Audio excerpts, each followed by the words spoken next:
Hi, I'm Shayla Zimmerman, and the title of my lesson is Phonological Awareness.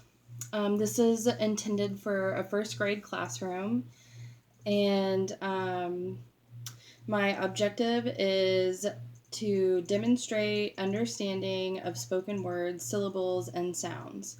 The pre-requirements are knowledge of letter names, able to distinguish phonemes. I have a hard time with that word. Into spoken words, and listening skills. The materials needed are going to be the beginning consonant blends worksheet, diagraph, demolition game, and How Now Brown Cow book. I don't have that book. So for an example for this lesson, I'm going to read the Very Hungry Caterpillar, but I wouldn't use this with first graders. I think the How Now Brown Cow would be better. So for the scheduling, I would think 35 to 40 minutes a day. Working on this would be good because you're definitely not going to get this done in one day. So blotting out that amount of time each day until the students are ready to move on to the next step. So today we're going to be learning about phonological awareness, and I'm going to be reading this book, The Very Hungry Caterpillar. So, in the light of the moon, a little egg lay on a leaf. Can you guys say light for me? Can you guys say moon with me? Moon. How about little? Let's all say little.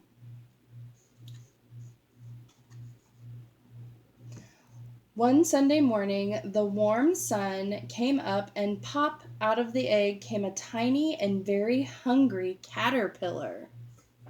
Can you guys say caterpillar with me? Caterpillar. Let's say tiny together. Tiny. Let's say came together. Came.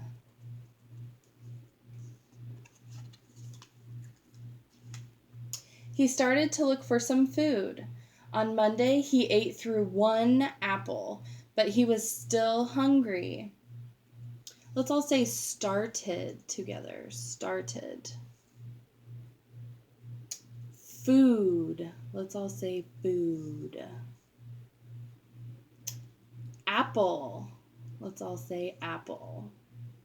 So I would go through the whole book doing that, picking out certain words for the students to all say together that would be good for learning syllables and vowels and consonants and separate rhyming words.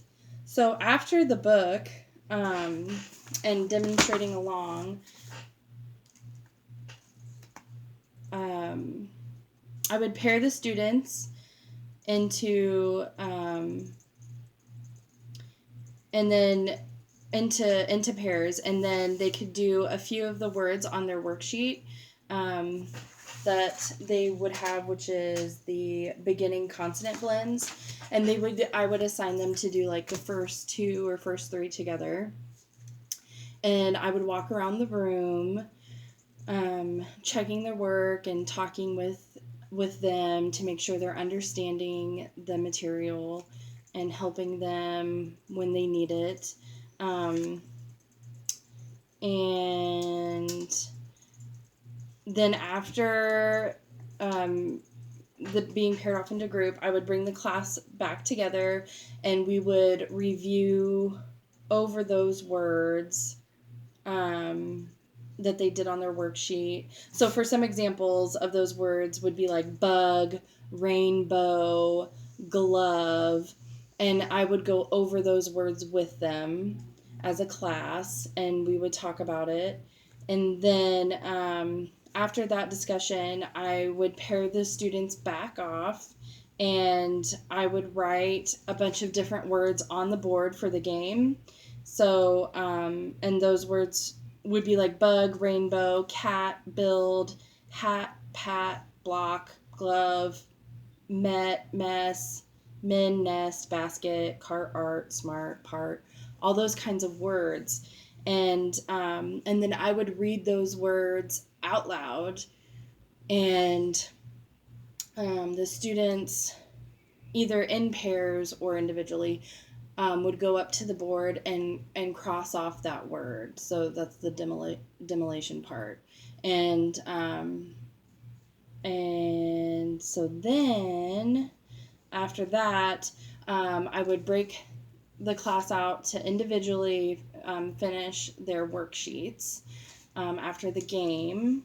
And then for talented and gifted students, I would give them more challenging words on their worksheet and during the game.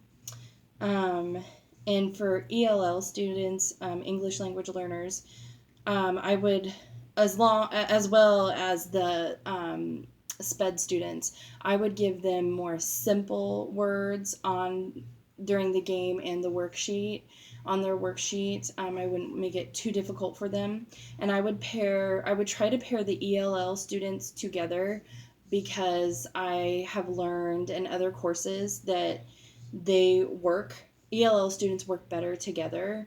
Um, and with SPED students, I would pair them with a stronger student, um, like a tag student or just a stronger student who understands the material well, because that would benefit not just the SPED student or the struggling student, but it would also benefit the other student as well, because they would basically have to help the other student and reteach the material a little bit. And that student will get to understand the material from a different perspective besides just from the teacher teaching it. And they both learn more educationally, and it's just really good for both of them. Um, let's see. For possible errors, so the students may not understand the words or identify them correctly. And so I would help those students and work one on one with the ones that are struggling as much as I possibly could. And before the students began, either in their pairs or individually, I would ask them for questions to make sure they understand what they're going to be doing and for any clarification. And I would repeat the directions just in case. And for instructional considerations, I always like to include projects in lesson plans, because I think it's really beneficial for students to kind of be able to be creative and also learn more on that lesson and that topic through a creative project or something that they can kind of take and run with.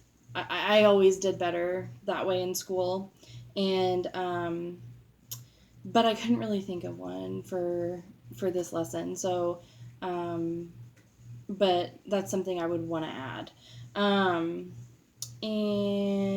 let's see.